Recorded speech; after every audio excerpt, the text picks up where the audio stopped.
There is a quiet revolution unfolding in the solitude of women who choose or find themselves living without a man. A revolution not of defiance, but of deep inner alchemy. To the untrained eye, it may appear as mere circumstance, a societal shift, or even a personal choice born of necessity. But beneath the surface, where Carl Jung's archetypes whisper and the collective unconscious hums its ancient tune, lies a far grander narrative. This is not just about living alone. It is about the reclamation of the feminine soul from the scaffolding of external validation, the slow unfurling of a psyche long conditioned to seek completion in another. Imagine for a moment the moon, how it moves through its phases, sometimes full and radiant, sometimes a sliver in the dark, yet always whole in its essence. A woman living alone is like this, not a half waiting to be made complete, but an entire celestial body orbiting the gravity of her own becoming. Jungian psychology speaks of the animus, the inner masculine that women carry, not as a void to be filled by an external man, but as an aspect to be integrated, a voice to be harmonized within. When a woman steps into solitude, she is not stepping away from connection. She is stepping into the most profound connection of all, the one with herself. Society has long painted the solitary woman in shades of pity or suspicion. The spinster, the lonely cat lady, the too independent archetype that unsettles the collective comfort. But these are projections, shadows cast by a world still clinging to the idea that a woman's worth is measured by her relational status. Jung would recognize this as the tension between the persona, the mask we wear for the world, and the shadow, the parts we disown or fear. A woman alone is often forced to confront both, to ask, who am I when no one is watching, when no one is there to define me? This journey is not without its trials. The modern world, with its relentless noise and curated illusions of connection, makes solitude feel like exile rather than initiation. Yet, in the silence, something extraordinary happens. The symbols rise, dreams become sharper, the unconscious speaks in mythic tongues, and the woman who listens begins to decipher the language of her own soul. Jung called this process individuation, the slow and sacred work of becoming who we truly are, beyond the roles assigned to us. For the woman living alone, this is not a loss but an excavation, a return to the bedrock of her being. And so, we begin here, at the threshold of this exploration, where the personal and the cosmic intersect. The truth about women who live alone is not a single truth but a constellation, a gathering of insights about autonomy, fear, desire, and the silent, shimmering power of a life lived inward. It is about the courage to face the dark without a hand to hold, and the even greater courage to discover that the dark, too, is a kind of light. To walk the path of solitude as a woman is to step into an ancient dance, one that has been performed in the hidden chambers of the soul long before history deemed it worthy of record. Carl Jung's work offers a map to this terrain, where the personal and the archetypal intertwine, where the act of living alone becomes not just a lifestyle but a sacred confrontation with the self. At its heart, this journey revolves around several core themes, each a thread in the tapestry of feminine individuation, each pulsing with the weight of myth and the immediacy of lived experience. One of the most potent themes is the dismantling of the animus as external savior, the unconscious belief that a man, or any other figure outside oneself, is the missing key to wholeness. Jung spoke of the animus not as a literal man but as the internalized masculine energy within a woman's psyche, often shaped by cultural expectations, paternal influences, and collective ideals. When a woman lives alone, she is thrust into a direct relationship with this inner figure. Does he appear as a critic, a guide, a phantom lover, or a tyrant? The solitude amplifies his voice until she has no choice but to reckon with him, to integrate rather than outsource him. This is where the alchemy begins, the slow transformation of longing into self-possession. Then there is the confrontation with the shadow, the parts of herself that society, family, or even she has deemed unacceptable. A woman alone is a woman without distractions, and in that stillness, the shadow emerges. It might take the form of rage she was never allowed to express, desires she was taught to suppress, or vulnerabilities she was conditioned to hide. Jung saw the shadow not as an enemy but as a teacher, the bearer of disowned power. In solitude, a woman has the rare opportunity to sit with these exiled aspects, not to banish them, but to listen. What does her loneliness want to tell her? What does her independence fear? These are not questions with easy answers, but they are the ones that lead her deeper into authenticity. Another essential theme is the sacred feminine, not as a passive, nurturing ideal, but as a force of creation and destruction, of cycles and rebirth. A woman living alone often finds herself in a paradoxical relationship with this energy. On one hand, she may feel the societal pressure to soften, to make herself palatable, to apologize for taking up space. On the other, her solitude demands that she become both the womb and the storm, the healer and the warrior. Jungian psychology speaks of the great mother archetype. But in modern solitude, she is not just a symbol, she is an experience. How does a woman nourish herself? How does she set boundaries? How does she honor her own rhythms without apology?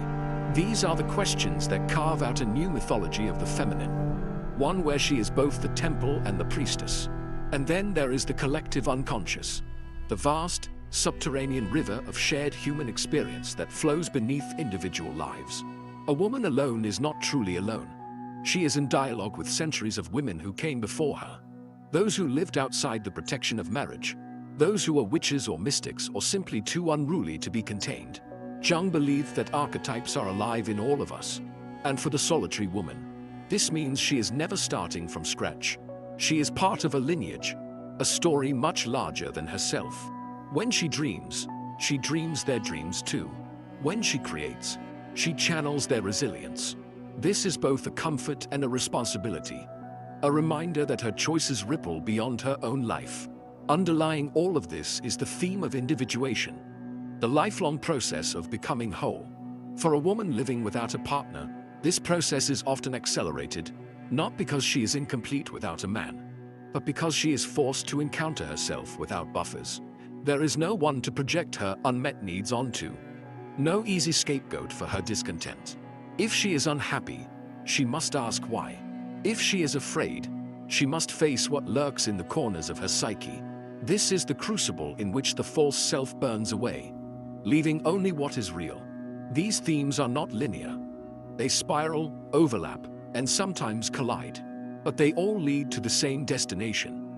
A woman who knows herself, not as half of something, but as something entire. The truth about women who live alone is not that they are missing something, but that they are engaged in the most ancient and daring work of all, the meeting of the self, without intermediaries. There is a story, older than civilization, about a woman who walks into the forest alone. She does not go to find anything, not a lover, not a cure, not even wisdom. She goes because the trees call to her in a language only her bones understand. This is how myths begin, not with answers, but with the courage to step into the unknown. The woman who lives without a man is living out this ancient narrative, though she may not name it as such. Her journey is not one of absence, but of encounter, with the wild edges of her own psyche, with the archetypes that have shaped her, with the silent, pulsing truth that solitude is not an emptiness but a kind of initiation. Consider the myth of Artemis, the Greek goddess who refused marriage, who roamed the wilderness with her bow and her hounds, answerable to no one. She was not incomplete without a consort. She was sovereign. In Jungian terms, Artemis represents an aspect of the feminine psyche that remains untamed, that resists assimilation into the collective norms of dependency. A woman living alone today may not hunt in literal forests, but she navigates a different kind of wilderness. The societal expectations that still whisper she should want a partner, the quiet stigma that equates solitude with lack. Artemis's myth reminds her that independence is not a modern rebellion but an ancient feminine legacy. Then there is the tale of the handless maiden, a story collected by the brothers Grimm and later explored by Jungian analyst Clarissa Pinkola Estes. In it, a young woman loses her hands, symbolically, her ability to grasp, to cling, to manipulate her world, and must learn to live with this severing. At first, it seems a curse, but over time, she discovers a deeper strength, a creativity that does not rely on force. For the woman living alone, this story resonates in the places where she feels unmoored, where the absence of a partner forces her to develop capacities she didn't know she had. The handlessness is not a permanent state but a passage, one that leads her to a different kind of power, one that operates through intuition, resilience, and an unshakable trust in her own voice. Dreams, too, become a landscape of symbolic revelation. Jung saw dreams as messages from the unconscious, and for the solitary woman, they often take on a particular urgency. A recurring dream of a locked room might speak to parts of herself she has walled away. An encounter with a shadowy figure could represent the animus, waiting to be acknowledged. Even the mundane details, a house with endless hallways, a key that doesn't fit, a river that changes course, are fragments of a larger dialogue between her conscious life and the depths below. The woman who pays attention to these symbols begins to see her solitude not as isolation, but as a sacred space where the psyche can speak without interruption. And what of the witch archetype?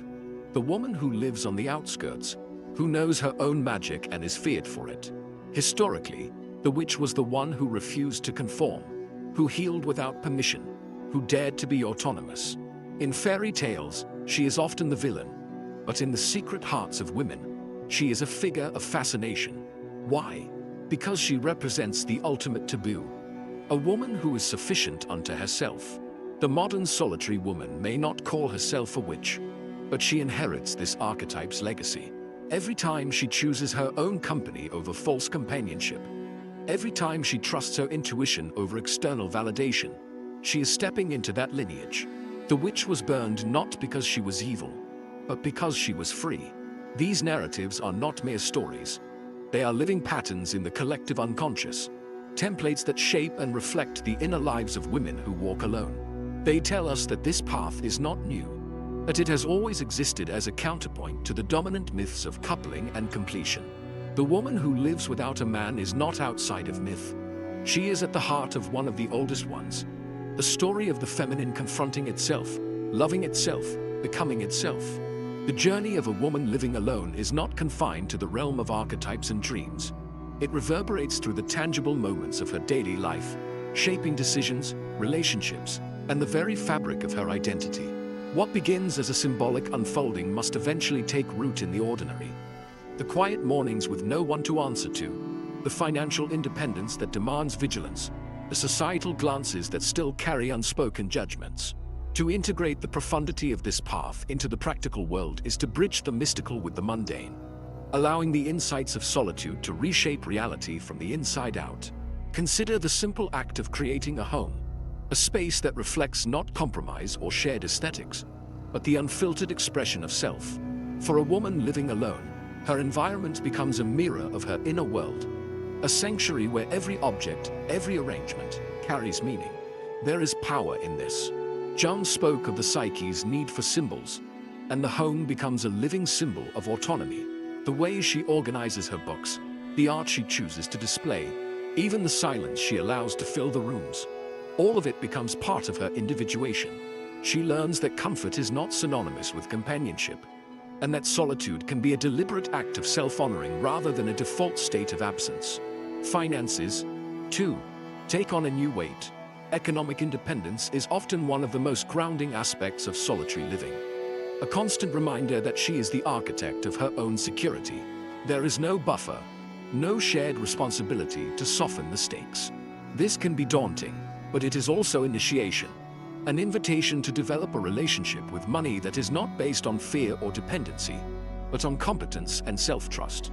The shadow side may emerge here, the fear of instability, the cultural narrative that still ties a woman's worth to marital safety nets. But in facing these fears, she uncovers a grit she might not have known otherwise. The practical becomes spiritual when every bill paid is an act of sovereignty. Every investment a pact with her own future. Relationships, paradoxically, deepen in solitude. Freed from the pressure to center her life around a romantic partnership, she discovers other forms of connection. Friendships that thrive on authenticity rather than obligation. Family ties that are chosen rather than inherited. Even her relationship with strangers shifts. She becomes more attuned to the fleeting yet meaningful exchanges that a coupled life might overlook. The barista who remembers her order, the neighbor who shares a smile in the elevator.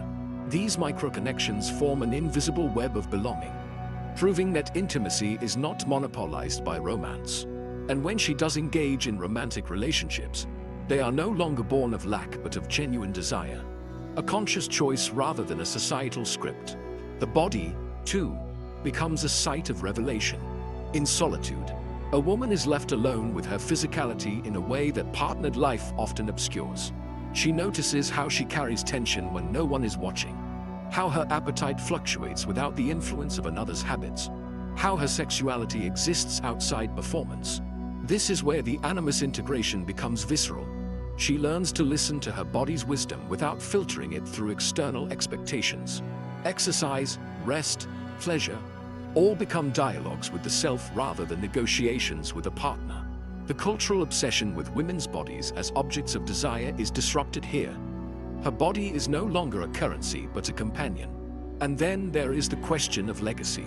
A woman living alone is often confronted with the existential weight of her choices. Not because they are lacking, but because society still struggles to categorize her. Is she selfish for prioritizing her own growth? Is her life smaller without a partner or children? These questions are not really about her. They are about the collective discomfort with women who refuse to be defined by their relationships. But in this discomfort lies an opportunity. By simply living her life unapologetically, she becomes a quiet revolution. A testament to the fact that a woman's story can be complete without fitting into the old frames. Future generations of women will look to her not with pity, but with recognition.